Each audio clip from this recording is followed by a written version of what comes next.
Hello, everyone, and welcome to the first episode of the Dubsy Goats Lounge. This podcast series, me, Aditya, and my good friend Sammy would be interviewing some of the key figures in Wellington College's illustrious success. In today's podcast, we have Dr. Alex Ross, 2007 head prefect. We hope you enjoy this episode. Cool. So, how are things going in London and during the whole coronavirus pandemic? And would you like to just talk about your connection with Dub C, especially with your family members and stuff? Sure. Yeah, that'd Hi, be cool. hi everyone. So thanks very much for the introduction. I'm Alex. I was at Wellington College a few years ago now, head boy in 2007, and had a bit of a family connection. My brother was there as well. He was a prefect in 2005. And going back even further, or a lot further, my great grandfather was actually headmaster for about 15 years before World War II. So my mum's mum grew up in the headmaster's house, which is quite cool. So she's got some cool memories of talking to all the students back then. But yeah, so I moved over to Wellington College actually at the start of my fifth form year, had 3 amazing years, incredible school, and then moved over to the United Kingdom where I've been since. And so now currently living in London, where it's a bit crazy, but as it is all around the world, it's not doing as well as New Zealand coming out of the virus, but hopefully soon we can catch up with New Zealand. So, yeah. So, do you just want to talk about where about you grew up in Wellington growing up, and what that was like, especially with your sporting talent and your academic talent? So I was actually born in Lower Hutt and went to Eastern Hutt School for a couple of years, if anyone's heard of that. Funnily enough, one of my good friends, Matthew Dodd, from my first year of school, so year one, he actually ended up being a prefect in my year in 2007 at Wellington College. So we were great friends when we were sort of 5 and 6. And then I actually ended up going over to Seoul in South Korea for a couple of years with my dad's job. I went to a British school there, then came back and still living in the hut, started going to Scots Primary, and eventually moved into town, living in Quarry, and started going to Wellington College at the start of fifth form. And I'd say in terms of sort of academics and sport, it's really just a lot of study, a lot of hard work, a lot of post-it notes, all sort of around my bedroom, I guess. But Wellington College was an amazing time for me, definitely. How can you talk about how your family, I guess, supported and motivated you to get where you are today? I think there's definitely a lot of my parents are obviously hugely supportive, sharing me around everywhere to various venues, sports practices, stage challenge, all of this stuff, non-stop. So I think with my older brother and my younger sister, my mum was doing hundreds and hundreds of kilometers a week, taking us around to swimming and tennis and all manner of things. I think a bit of brotherly rivalry with my older brother, who was always an extremely good sportsman from a young age. He sort of developed a bit earlier than I did, I guess, and especially given he was a bit older, he was always bigger, stronger, better. And after many years of kind of being outdone by him, I was quite determined to catch him up eventually. I think definitely there's part of that in training a bit harder. And also through him, I joined a few teams that I probably wouldn't have otherwise. And yeah, it definitely helped me in the long run. Yeah, so you reckon he helped guide you, I guess, along the way, especially through water polo? Yeah, I'd say he did. We were somewhat friends, somewhat enemies growing up. Great friends now, but like most siblings, we kind of clashed a bit, especially because I was probably desperate to try and catch him up. But yeah, definitely having Jono helped a lot on the sporting front, and the rest, like my parents and my sister, were all incredibly supportive the whole time. So it definitely was everything was very much a team effort, I would say. Yeah, as you mentioned, you were at Scots when you went Lower Hutt. How did you decide to come to Wellington College? Because Scots is a great school, so what was the thought process behind that? Yeah, that's definitely true. Scots is a really really good school, and I still have some really great friends there. So, the guy Nick Wilson, who was head boy in 2007, I still Yeah, keep in touch with him regularly. He's a really nice guy, and Scott's has done some incredible things for sure. And I think the absolutely. main thing was not so much Scott's as a school, well, at all. It was really I think I needed a bit of a change of scenery, and my rebellious 14-year-old self become slightly restless. Just moving around from spending a couple of years at school in the hut, and then moving over to South Korea, and then moving back. Yeah, I was used to sort of a change of scenery quite often. I guess much more often than what most people move around. I was becoming slightly restless. I guess it was the longest I'd ever spent at a school, and so just the change of surroundings, moving to Cole was part of it. But just having the fresh start at a new school combined with the amazing teachers at Cole was yeah, absolutely incredible. And I'd met Mr. Moses before the school year had started, and he certainly had a major impact on me. And I wish I could remember exactly what we talked about, but certainly I hit the school year running, my first yeah, year at Cole, and was really excited to take part. And with the support from the teachers and all the amazing opportunities there, it was a yeah. massive turning point in my life for sure. Obviously, there were other schools as well. So the reason why you took Wellington College as your option to move away from Scots was due to what it's known for the success, or Yeah, I guess for a few reasons. It's obviously an amazing school. It's yeah, known, the name stands out all around New Zealand and internationally. So one reason would be that there were just so many. We knew that there were so many opportunities there. That it was yeah, great for sport. So having a slightly larger school meant that there were more people to play tennis with. The water polo team was really strong. So yeah, all those things were amazing.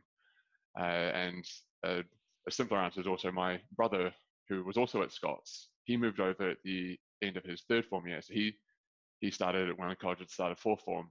And like myself, somewhat rebellious when we were sort of 12, 13, 14, maybe not entirely applying ourselves as much. I wish I could go back in time and not have done that. But for whatever reason, that did happen. And yeah, he had done really well since he moved over to Cole. He had really got his act together. He was succeeding academically, succeeding sporting wise.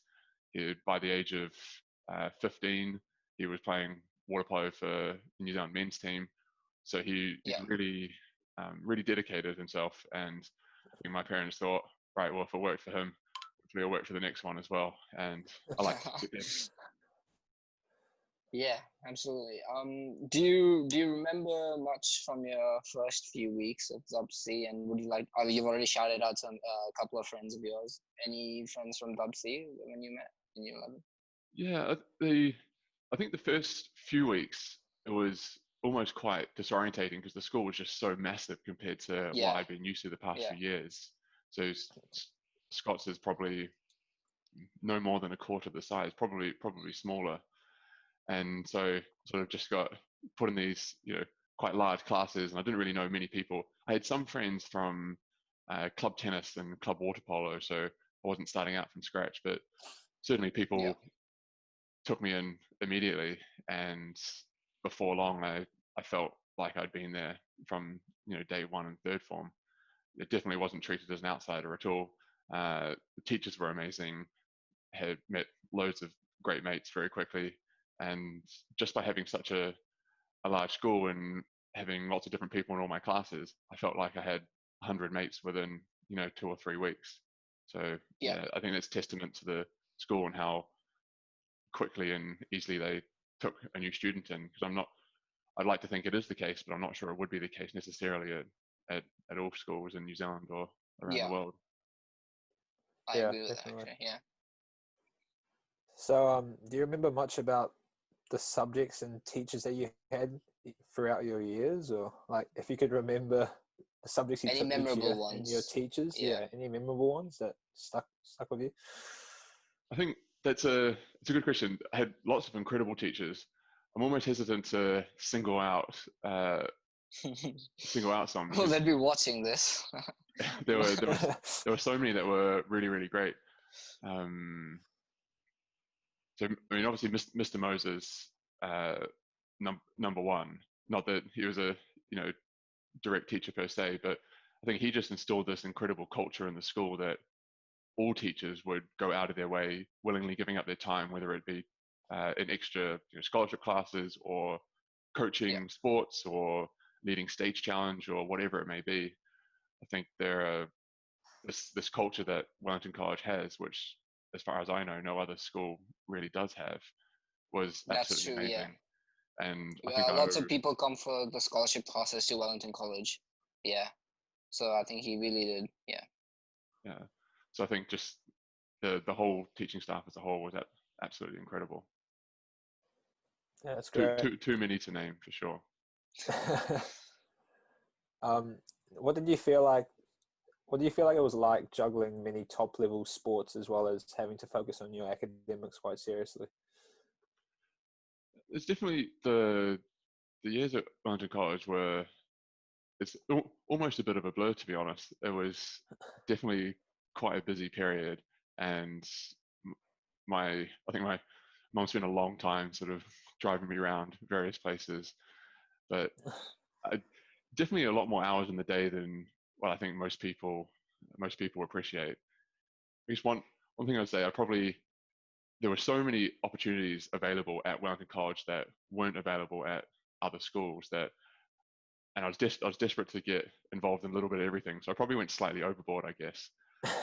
And so I ended up just spending a long time driving around Wellington, going to various venues, etc. But I actually, one funny thing, I remember my mum on my 15th birthday, I remember my mum picking me up from school, making a special trip in, and then driving me straight to the driver's license testing place so I could do my learners day one. And then the same thing 6 months later to try to get my restricted, just to so she could spend a little less time in Wellington traffic jams. But I'd say even though it was quite busy, I think your time at Wellington College, the school is just so blessed with teachers that go above and beyond that. It's just so important to make the most of it because you may never get opportunities close to that again. Yeah. So, yes, I assume you probably wouldn't remember a typical school day or like a week of how that would lay out, or for your academics and sport. Like, would you have sport trainings in like the morning and after school as well, or? Yeah, so especially in my last couple of years, I was playing for the school hockey team, tennis team, and water polo team, and then playing club water polo and tennis as well. So it's definitely quite busy. I think almost every morning I'd have training of some sort, often at the pool, and so I'd turn up to school with somewhat chlorine hair, and then hockey training after school, then sometimes tennis after that at the Renos Centre. So it was three sessions a day. It was definitely not unheard of, and I was always lugging around a lot of sometimes smelly sports kit. My mum was a bit of a legend for operating somewhat of a slick process, getting it all ready for the next day. Yeah. So definitely owe a lot to her. And then in terms of head boy duties, myself and my two deputies would generally meet Mr. Moses at least once a week at a set time just to discuss any major issues. Fortunately, there weren't too many, and any events that were coming up.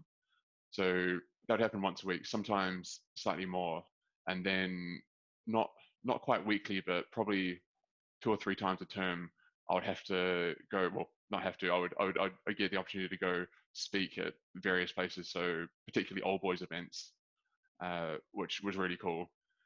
And one thing, this is definitely not typical, but probably my coolest memory of my head boy year, in terms of my role as head boy, was I got the New Zealand Army were doing a promotion, and they landed a helicopter on the main rugby field just by the pavilion, and they picked me up and flew over Wellington. So completely strapped in. They opened the door and they turned the helicopter on the side, and so I got this amazing Oh. bird's eye view of Westpac Trust Stadium, which was absolutely amazing. So that's probably like I'm sure. definitely not typical, but it's very cool. Sadly, there's no video evidence because my dad tried to take a video at the time, but you'll not be surprised to learn that phone technology has come a long way in the 13 years since. So Yeah. this like small grainy video where you can't really make out anything, sadly didn't really do justice to how cool it was. But yeah, the phones there are definitely not quite as advanced as the ones you guys have now, that's for sure. And along with the amazing sports that you did at really high levels, you were really good with scholarship exams as well. So how did you prepare for them? Did you do them in year 12 and obviously you did them in year 13, but did you do them in year 12 as well?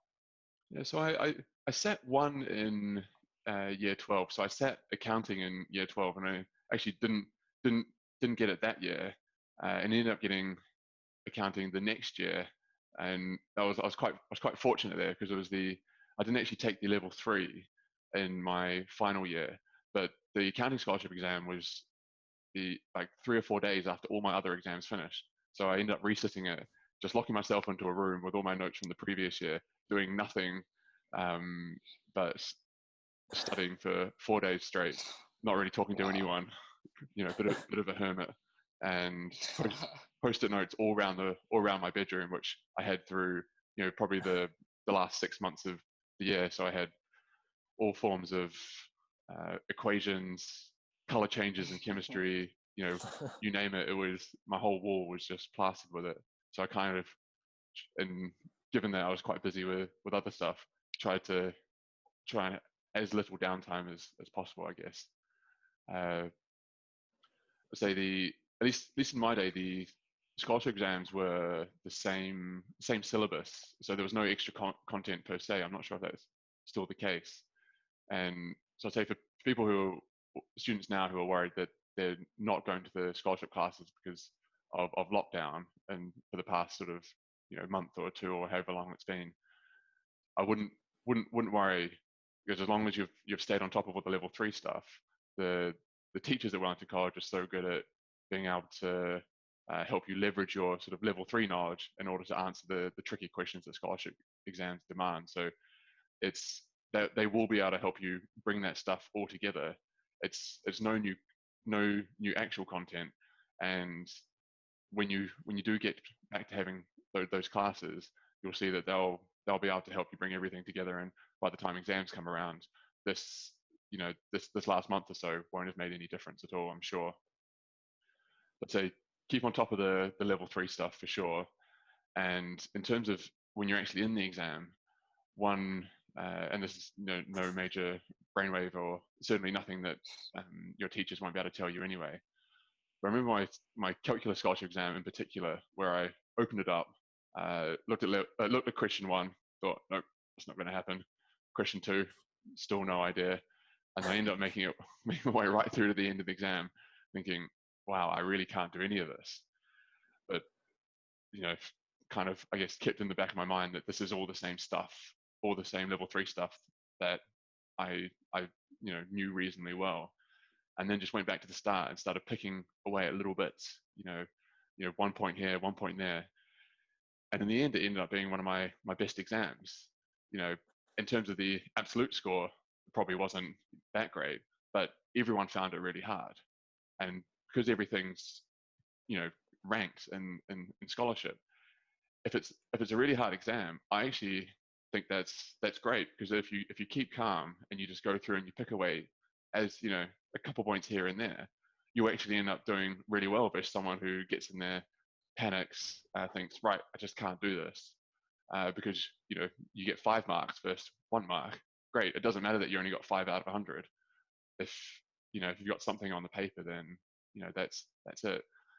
And at the other end of the spectrum, if you go on and think, wow, this is really easy, this is so much easier than the practice paper I did the other day, well, that's great, but don't get too complacent, because if you're finding it a lot easier than other papers, probably other people are as well. So then you have to Yeah. be extremely diligent, make sure you're doing all the little things, such as, in my economics exam, the some I think one year, and it certainly wasn't me, they had to distinguish two people got the same top mark in New Zealand, and it came down, the person who got the number one prize was the person who labeled all the graphs, because they both got essentially 100% or some super high mark, and the only way they could distinguish was who labeled the graph. So in the really easy exams, you have to be super diligent and make sure you do all those little things really well. In the harder exams, probably labeling the graph is still important, but not quite as important. And then it's just just take as pick away as much as you can, and if it's really hard for you, it's really hard for everyone, and you'll find once they scale it, you've probably done really well. So keep calm and just confidence in the preparation you've done and the preparation that your teachers have given you. Thank you very much for that. I'm sure that'll be very useful for people like me and lots of others who'd be sitting there. So what was the format of your assessments like back when you were at Cole? Like, the whole Gmail stuff is kind of taken over now, like Google Drive and whatnot. But what was it like for you back then, and having to like keep in contact with teachers and for questions and whatnot? Yeah, I can hardly imagine how different it must be with everything online and talking to you guys over your Wellington College email addresses, which I think I did have one, but I must have only logged in once or twice a year, which I find surprising now, because as soon as I finished at Wellington College, started at Otago University actually for a few months before I went over to the UK. And day one at Otago, we get given our email address, our whole timetable was all done online. There was this online blackboard where all the work was posted. So I guess universities had got there, but school, given I guess it was physically a lot more compact than the university, it was a lot more easy. It was a lot easier just to run things old school. I guess no pun intended. So trying to think back, I think at the start of each term we were given our timetable, physically printed, and each morning there were notices that were read out. So a A4 bit of paper was taken around to all the classrooms, and the notices for the day were read out, which seems crazy now. I'm sure you guys just get some sort of pop-up on an app or an email. That certainly wasn't the case. Not only did people not access their emails that much, but smartphones weren't really that much of a thing. It was probably 2008 that smartphones started to become widespread. And so my last year, 2007, I had my brick phone with Snake 2, not Snake 1, Yeah. Snake 2, it's very advanced, and my unlimited text for $10 a month. So yeah, it's definitely different days. But to keep in mind where your next class was. Couldn't just rely on your phone telling you.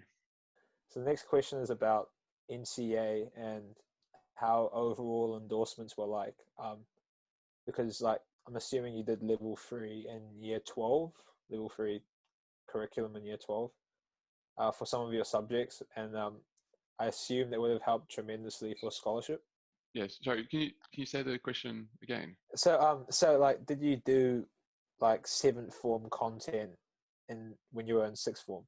Right. So just for one subject actually. So in 6th form, I took accounting, 7th form accounting, and the other subjects that I did 1 year ahead.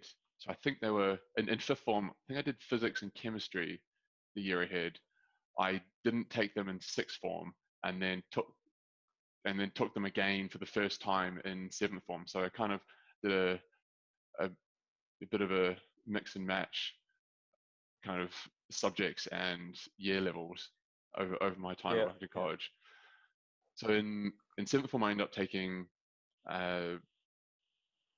calculus, physics, biology, chemistry, accounting, and economics. With the accounting, actually, I just took the scholarship exam, so I didn't actually take the level 3 classes that year, but had done it the year before. And so I guess when I finished Cole, I was quite undecided what I wanted to do. So I basically narrowed it down to two choices. So either economics, which obviously the economics, the calculus, and the accounting kind of set me up for. And I was also quite interested in becoming a doctor. So the chemistry, biology, and physics were helpful there. So I actually started at Otago University doing the health science course, so the pre-medicine course. And as it happened on my application for the Maya scholarship in Cambridge, I put economics. So if I hadn't have got that scholarship, I probably would be a doctor in New Zealand right now. So it was didn't just change kind of where I was living and what university, but actually kind of life path as well. Yeah.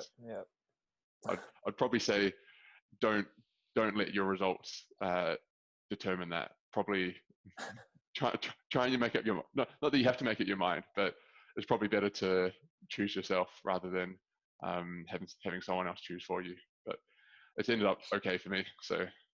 And just coming back to the head prefect topic, what was it like when it came to the election? Because it's a lot different I think it was a lot different back then to what it is now. I think the teacher votes, there might have been teacher votes back then, but there's a lot more processes before than just an election. There's like an interview process and everything. So how was it like when you were in that's really interesting. It's definitely a lot easier back in my day. It was there was no interviews and there was no sort of canvassing of votes or long election process or anything like that. It was on one day near the end of sixth form, all students and all teachers basically got given a form with names of everyone, the 300 people in the year, and you got to tick 15 or 20 people. And then I believe it was just a straight ranking where the top 25, the people that had the most votes became prefects, and then the top three became the head boy and the deputies. So sounds like the process was definitely less intense. But I remember being called out of class somewhere near the end of the year, a couple of days after this vote, and although didn't had hoped, but no expectations for sure. But having talked to a few teachers in a couple of months before, had been given the impression that maybe there would be a chance that I'd be up for becoming a prefect, or maybe even one of the head boy or deputies. But definitely wasn't holding my breath. But then being called out of class and to go see Mr. Moses, and Sam Reese and Andrew Underwood were sitting there. And obviously Andrew Underwood, really amazing guy, super successful sportsman. Sam Reese again, really great, incredibly smart, and basically the cultural leader of our year group, I'd say. Super successful in many facets there. And I thought, right, okay, I think I know where this is going, and suddenly became quite nervous. I thought, oh, there's a 1 in 3 chance that I might actually end up being head boy. And obviously it did happen, but certainly either Sam or Andrew would have done a really, really great job, as would many of others. Lots of the other people that were prefects, or actually there were so many great people in the year that lots of people that weren't even prefects would have been amazing leaders as well. Yeah, so as you were head prefect, you managed to overcome a remarkable feat since you'd only come in year 11, and you were quoted by Mr. Moses as having seized the day from horses old. What's your reaction to that? I think Mr. Moses is very kind there, I would say. One thing I would say is that the time I spent at Wellington College definitely had a huge impact on me, for sure. I think the school-wide culture of just applying yourself in whatever you do was pretty much exactly what my rebellious early teen self needed. The culture obviously led by Mr. Moses, but enabled by the hard work of all the teachers that so willingly give up their time to provide opportunity to the students in academics, sport, music, stage challenge, whatever it may be. And mentioned before, I had so many amazing teachers that were so generous with their time that, I feel like I can't single anyone out. But another thing I would say is that although luck was definitely on my side to be selected for the Maya scholarship, I'm extremely confident that if I had not moved to Wellington College, there was no way that I would have got it. And I can't stress enough that winning that scholarship was far from just an award to me, but I think it's far more a reflection uh, and a reflection of and an award to the school as a whole and all the staff there in particular. And without them, I just don't think I would have had any chance at all. So I really can't thank them and the school as a whole enough. What were some? Do you remember were there any key memorable moments of you leading the school as head prefect, or in general? Was there like any sort of event, or like the previous thing you were talking about, the helicopter? Helicopter, yeah. Other than that, was there any other memorable moment? I think my sort of most emotional memory of leading the school was giving my speech at the end of the year at the prize giving. Actually, that was really quite. Yeah, I guess yes, I was very emotional for many reasons. One being it was the end of the school year and end of school as a whole, which after having such an amazing time at Wellington College I think everyone was quite emotional. But then also just being given the responsibility to speak and to sum up the year for everyone there it was an amazing experience. And I was definitely quite nervous beforehand. Fortunately, as a result of being head boy that year, had to give a few speeches, so I had a bit of practice at public speaking and definitely got a lot better. But that was probably the certainly a very important memory of mine. Yeah, and we came across the article on the Independent Herald about running the equivalent of 3 marathons for runathon in sixth form in year 12, and you raised over $1,000. And you said you were a bit sore afterwards. What you want to take us back to that runathon in 2006? Yeah. What was it like being in the Super Six and raising the most money? Just just the runathon as a whole. Really. Yeah. Well, the first thing I'd say is a bit sore was probably somewhat of an understatement. Definitely in a bit of a physical state for a few days afterwards, and actually had a tennis tournament with school, I think starting the Wednesday or the Thursday afterwards. So I basically just spent a couple of days nursing my body back to health before that.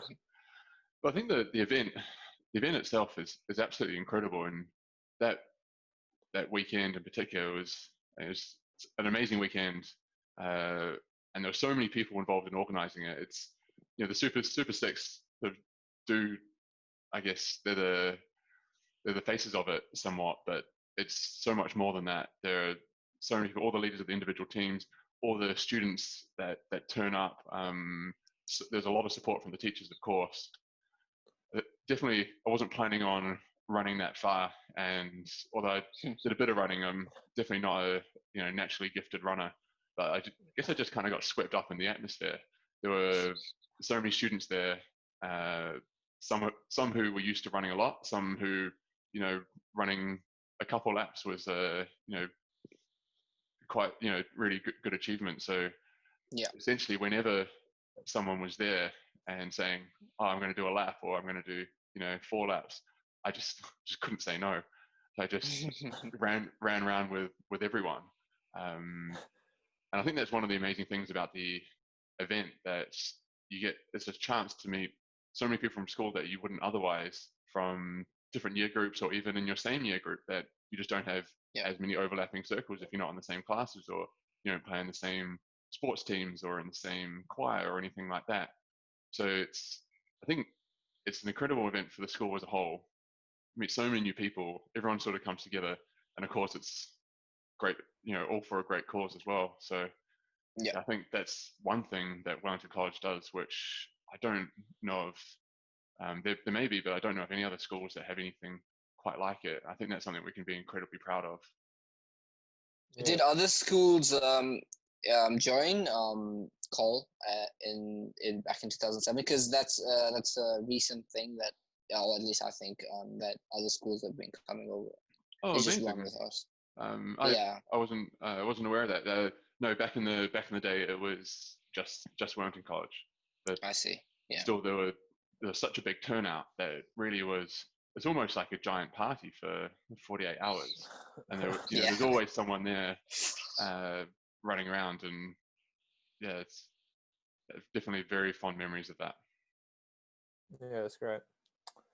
And another post about you on the media was about the grading era with scholarship biology, and what made you so certain that you got it? Like, did you have like a trial exam that you did really well in, or was it just an automatic fail of 0 points and you thought that was a problem, or yeah, just talk about that.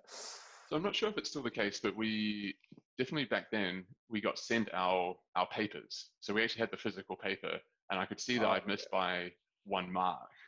And and one of the questions I thought it was, I was right on the cusp. I was like, I think I kind of got it. Maybe I didn't explain it quite as well as what I could have, but I thought it's, I was probably about 75% confident that if I got it remarked, I might get that last mark.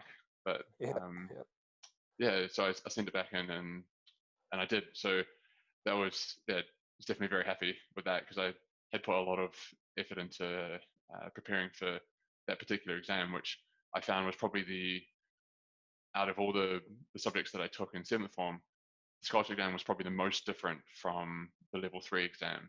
It was the same content and everything, but just the format, it was very essay based, and so you had to. Yeah. I'm not sure if it's still the case, but it was. It is. Sort of a 1-line question, which you then had to bring in all your knowledge together from all the related topics, whereas the level 3 exams are very much split up into smaller chunks, and so you could just answer that question and then move on. And so definitely the scholarship classes, Mr. Hahn helped a lot there. What was your, obviously we're talking about the Sir Douglas scholarship, Sir Douglas my scholarship, and how prestigious it is. What was your reaction when you found out? Were you still in Otago? Or had you found out beforehand? I found out when I was awake and about to head to an 8 a.m. lecture. So just be careful that next year you might have 8 a.m. lectures. So mentally prepare yourself for that. But I got an early morning call, and to be honest, I really couldn't believe it when I found out. It took a while to settle in, for sure. I'd been to the interview process a week before, and so I had a 1 in 7 chance, I guess, given that there were 7 people shortlisted, 7 people at the interview. So it wasn't, wasn't completely out of the blue, but definitely, I guess, fortune was on my side to get it, because if that interview process had happened, 10 times, I definitely wouldn't have got it every time. I have to think. But it was a very interesting process, actually, and I'm not sure if it's still the same, but it was. We had so there were 7 interviewers and 7 interviewees that were shortlisted, and there was a dinner the night before. So Sir Douglas was very keen on not just sending someone who would go over to Cambridge and sit in his or her room and study and get first in year and everything, even though that would be amazing, and certainly I didn't do that. He really wanted someone who would be slightly more of a, in his words, an ambassador for New Zealand. So someone who had sort of met the academic requirements, but would try and get involved in some way.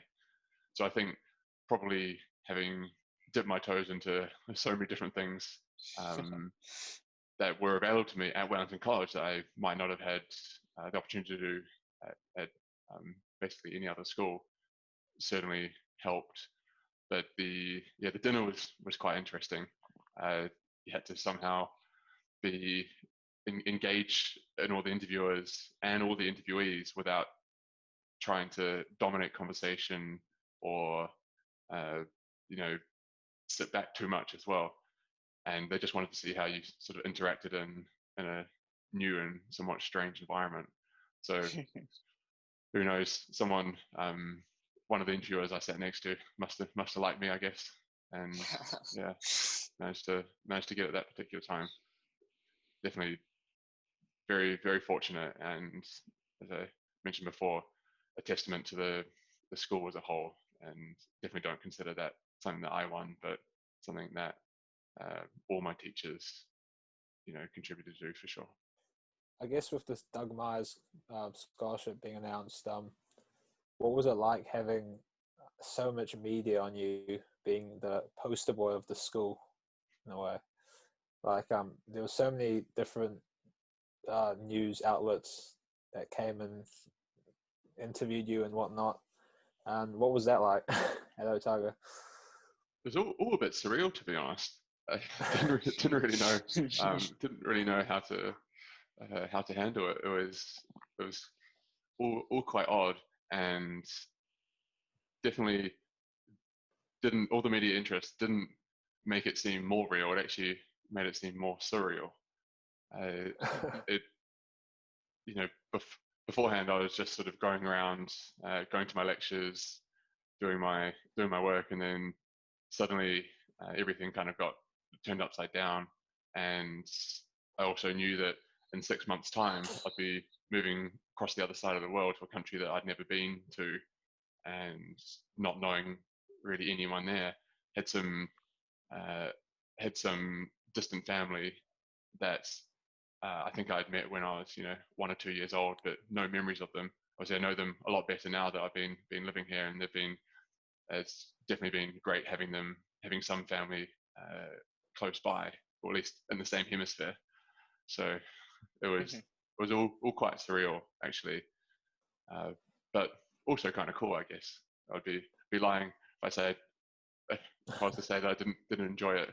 It was quite cool, but yeah, odd.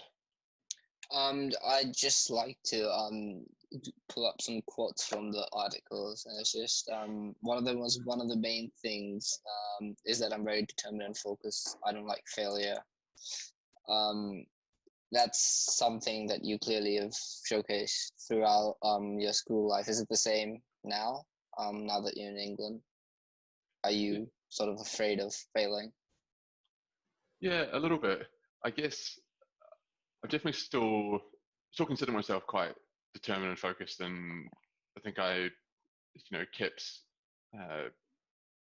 very focused through my university days, both in sort of academics and on the sporting side. I think I don't like failure. I'm not sure if that's probably the best thing to say. I mean, I guess I must have said it. I wouldn't say I'm necessarily afraid of failure, and I don't think anyone should be, because if you're afraid of failure, you won't actually get involved in anything. If you're worried about something not coming off, then you might just end up staying at home, not putting yourself out there, not taking any risks, which actually I think you should do. Yeah. I guess if my 18, 19-year-old self could say that differently, it would probably be something along the lines of, I don't like to feel that I've left anything on the table. And if I try something and it doesn't work out, but I've given it my all, then so be it. I can definitely be pleased that there's nothing else I could have done. So losing to someone else who's better, or getting a worse mark than someone else who smarter or whatever, there's certainly nothing wrong with that. Just make sure that you're happy with what you've done, and then when you think back in 5-10 years, which I can assure you that the 5-10 years after school go extremely quickly. I still can't believe it's been 13 years since I left. Just make sure that when you look back, you think, right, yep, I gave it a good go, and Yeah. that's all you can really ask for. So actually, in a way, you sort of answered my following question. But any specific advice for anyone who might be trying for the Sir Douglas Myers scholarship from Dub C? Any tips for that, if you have any? I think in general, it's not something that I mean, it's great to aim for it, but how you go about putting yourself in a good position, to have a chance of getting it is no different from just applying yourself in whatever you're doing now. So the number one thing is just keep studying, keep diligent, try hard at school, as cliched as that sounds, but set yourself achievable goals. So don't say, right, I want to get this scholarship to Cambridge or this scholarship to Auckland University or whatever. Break it down into several steps. And one major step in that is doing well in your exams. And so what do you have to do? Which subjects are you slightly worse at than others? Do you need to pass one scholarship exam? Do you need to pass two? Do you need to get ever many excellences in your level 3? Set those as your targets and then work out what you need to do to get there. It's all very well hoping to get the end product, but there's a lot of things in between that you need to do to get there. Yeah. So would you like to talk through the Sir Douglas Myers Scholarship and the whole process of the interview and how you applied, and I guess what motivated you for the scholarship and stuff like where the interview was held and how long was it, like details about meeting the Sir Douglas Myers? Yeah, so I think Mr. Moses told me about the Myers Scholarship about halfway through my 7th form year, and at the time, yes, Cambridge seemed a very far away place, almost kind of mystical, and I guess I never really thought that I would end up there. Turns out that it's real, and it's a great place with lots of very normal people. It's incredible, but definitely not quite as mystical as what I sort of thought. Not mystical, but it's definitely more achievable than what I sort of appreciated, I guess. So I thought I'd apply. Decently long application process, as far as I remember. So I think bit of a cover letter and a few other things, which I remember being quite busy at the time, given that it was mid-exam season. So did all of that, but then definitely head down, focus on exams, which was I'd say if you want to apply for that or any other scholarship, get your application in early, because you don't want to be doing it in the middle of exams. And it's more important that you focus on your study there. And then I found out that I'd been shortlisted after getting level 3 results back, but before getting my scholarship exam results back.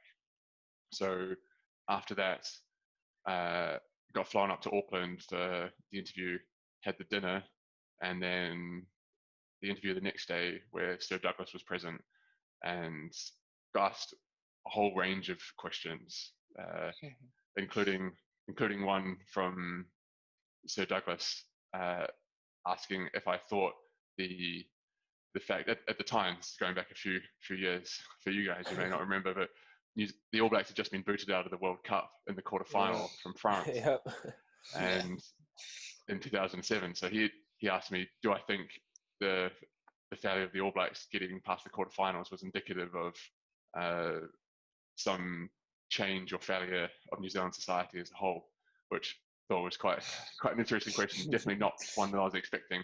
I kind of been, when I knew that I had the interview, I kind of been reading up on politics and a few other things just to kind of broaden my horizon slightly. But yeah, very intense. I can actually barely remember what I said. The whole interview was a bit of a blur. And then a week went by, went back down to Otago, and then found out, and then spent the next few months kind of in disbelief until I got to Cambridge, and that's only then did it really start to feel real, I guess. Yeah. Wait. So where about was the dinner and like the meeting with Sir Doug Myers? It was in a hotel in Auckland. Ah, okay. Yeah, you sort of answered the other question about you going to Cambridge, and did someone, I guess, inspire you to apply? Yeah, but what was the journey like, I guess, picking up rowing at Cambridge at such a high level, especially with your athletic background, which must have helped you a lot. What was that like, picking up rowing? Yeah, definitely had a naturally suited to rowing, long, tall, long levers. And my mum was an incredibly good rower, actually. She was on track to go to the Moscow Olympics in 1980, but sadly New Zealand boycotted along with many Western countries, given that the Soviet Union had just invaded Afghanistan, I think. So that so there was a sort of a quite widespread boycott there, sadly. So she never got to enjoy the Olympic stage. But turning up at Cambridge, I think even if I didn't want to row, I would have been forced to, just being tall and reasonably sporty. But it's almost kind of the thing you do there. It's has a lot of history. It was a really cool thing to take part, and the memory of the race against Oxford was really cool. There was a helicopter above. There were TV crews everywhere. I think I got interviewed after the race, got interviewed by TVNZ, which was really cool. It was definitely an amazing experience. It's one of those things when I first got to Cambridge, I kind of thought, why does everyone care so much about rowing here? And maybe when someone first turns up in New Zealand, they wonder, why does everyone care about rugby so much? But certainly the rowing here, well, Cambridge and Oxford in particular, huge tradition, and it's absolutely amazing to take part. Was that the race where there was a swimmer in I think it was, and it'd been called That's exactly correct. So funny thing about that is I didn't actually, I mean, obviously I knew that the race had been stopped, and we had done lots of scenario practice. What if this happens? What if that happens? It's the Thames is not it's an incredible river, but it's not the nicest all the time. And actually, the week before, the Oxford boat had actually hit a fridge floating down the river. So there's all manner of things that can happen. Obviously there's lots of like large logs or anything could happen. So a few races in the past have been stopped and restarted. And of course, in mid-race like that, or mid whatever sporting match or performance or whatever you're doing, the ability to restart is really important to try and get that rhythm back. So we stopped, and as we sort of agreed, no one discussed what had happened. All we were focused on is restarting, and we were neck and neck, completely level after about 2/3 of the race. Turned around, it was about half an hour or so before we restarted again. And I think the difference was that our crew was slightly more with it when we started, and the Oxford crew, who had a very quick start and were quite far ahead after the first start for the race as a whole, weren't very far ahead. They'd gone maybe a meter or two, and we thought, right, this is our opportunity, because we're a bit bigger, a bit stronger, slower off the start, but when we found our rhythm, that was where we sort of really pushed through. And they sort of steered too close to the center where the fastest water is. And I guess my claim to fame is that there was a clash, and I broke the Oxford blade, which again I didn't know about until we crossed the finish line. And I knew that they got a lot slower, but I thought that someone must have just fallen off their seats. And once you're ahead, you're kind of done, because you row in front of them, and they row in your bumpy water. So it's once you're ahead in that race, once you're far enough ahead, there's no chance of coming back, really. So I sort of crossed the finish line and had no idea just how much had gone on, and then then also see that there's an Oxford guy who has passed out and ended up being taken to hospital.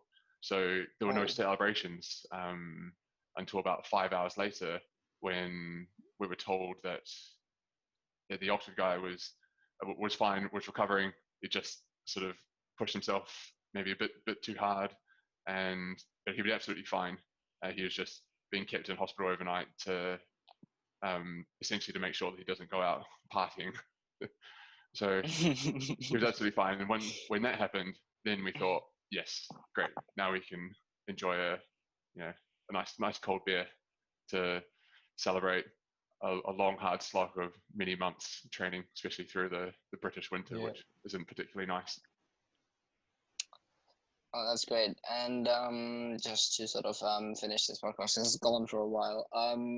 Where do you work? Obviously, you're in London. So where are you working now as you have a doctorate in economics? And what does your doctorate specialize in? And just everything about in London. So my doctorate and basically all my university studies were in economics and maths. So something called econometrics, or macroeconometrics in particular.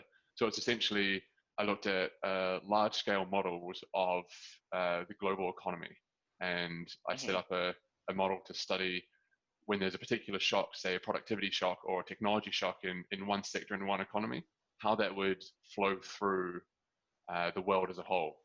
And so there's sort of a lot of basically just a large mathematical or statistical model. And so what I do now is slightly different, but definitely some skills that I've taken over. So I work in foreign exchange, and so I help structure products for global companies that have risk or exposure to moving exchange rates. So any firm that needs to buy something from overseas, or any firm that has revenue from overseas, is exposed to exchange rates moving. And so what I do is I work with products that are essentially foreign exchange insurance. So if there's a New Zealand firm that needs to buy something from the US in a year, if the New Zealand dollar gets weaker or the American dollar gets stronger, then this is going to be more expensive for them. So what I do is I sit in between that firm and then another firm who has the opposite risk, based in the US, and try and come up with products that they can insure themselves against that risk, which means that no firm is just going to be out of pocket by random global moves that they have no control over, which is a lot of calculus, a lot of stats, and I find it quite interesting. Right. Not everyone would, I guess.